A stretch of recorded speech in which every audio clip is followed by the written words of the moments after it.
موقع پہ فیض احمد فیض نے کہا کہ وہ غم جو اس وقت تیری باہوں کے گلستان میں سلگ رہا ہے، وہ غم جو اس وقت تیری باہوں کے گلستان میں سلگ رہا ہے، وہ غم اس رات کا سمت ہے۔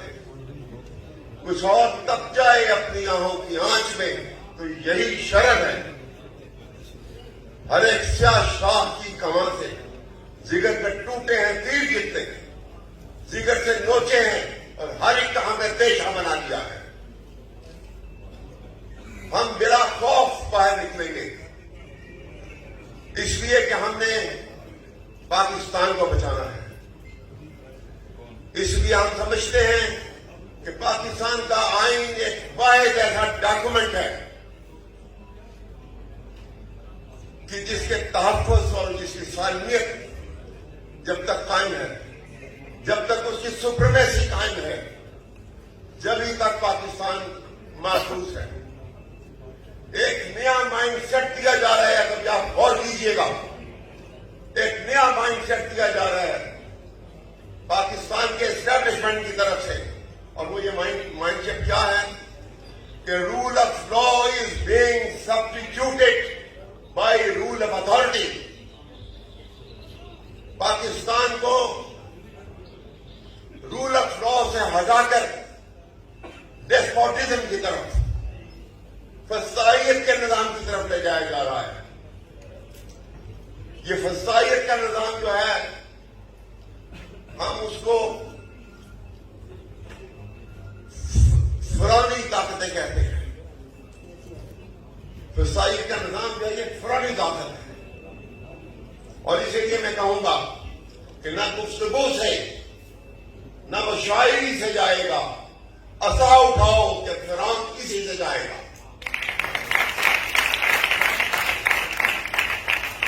یہ وقت اب خوف کھانے کا نہیں ہے۔ 9 مئی کا جو واقعہ ہوا، جو ڈرامہ کھیلا گیا، آج پوری قوم کے سامنے واضح ہو چکا ہے کہ وہ ایک آرکیسٹریٹڈ پلان تھا، جس کے 2 مقاصد تھے۔ سابقہ حکومت نے یہ 2 مقاصد کو حل کرنے کے لیے کیا کیا؟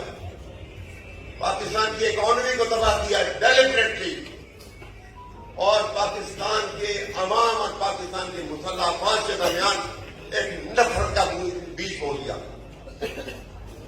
میں آج بھی کہتا ہوں کہ judicial inquiry is the only answer 9 مئی کے واقعے کی، اور اس کا بھی ایک لٹمس ٹیسٹ ہے، ایک بہت بڑا ٹیسٹ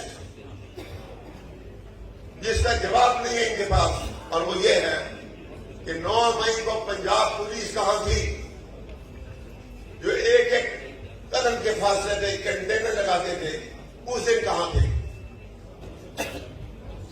اس کا جواب دیں کہ آئی ٹی پولیس کے خلاف کارروائی کیوں نہیں کی گئی اگر وہ سچے تھے؟ اور دوسری بات،